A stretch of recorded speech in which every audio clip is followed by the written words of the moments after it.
orangnya juga percuma juga ya Pak Ustadz. Saya salaman biasa atau cium tangan atau kening atau mungkin cipika-cipika saya masih oke. Tapi ada beberapa guru yang sampai salamannya kanan bolak-balik.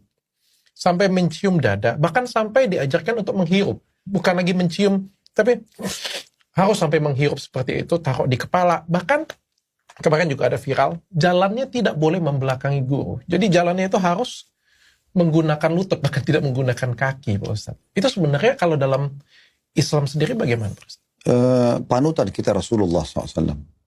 Panutan kita Nabi Muhammad SAW. Saya sering bahasakan kiai semua orang Islam, guru semuanya orang Islam adalah Nabi Muhammad SAW. Kita kembali kepada beliau.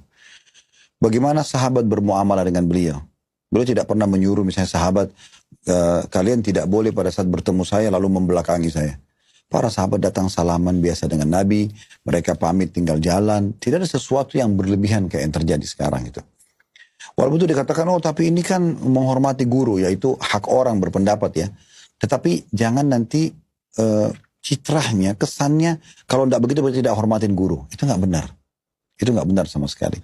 Kita menghormati, kalau guru yang tulus ya, Allahu a'lam, saya juga mengajar, tapi saya tidak katakan diri saya sebagai seorang guru, tapi saya juga pernah terlibat mengajar gitu ya. Bahkan sampai sekarang saya mengajar. Saya merasa kalau saya tulus dalam menyampaikan. Salah Pak Ustadz. Ya karena guru kan manusia juga, bukan nabi boy. Kan kita juga ngelihat ada guru yang salah ya Pak Ustadz ya. Salahnya parah pula Pak Ustadz. Misalnya menyodomin anak-anak, melecehkan anak kecil, atau apalagi tuh genitin cewek-cewek, atau KDRT atau kayak gitu ya. Kita beberapa kan ada yang terbongkar seperti itu. Sikap kita sebagai seorang umat, apakah kita harus menutupin aib seorang guru kita atau harus bagaimana Pak Ustaz?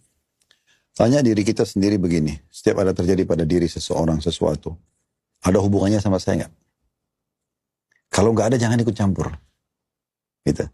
Misal contoh, Dr. Richard lagi ada masalah dengan saya, dia posisinya guru, saya murid.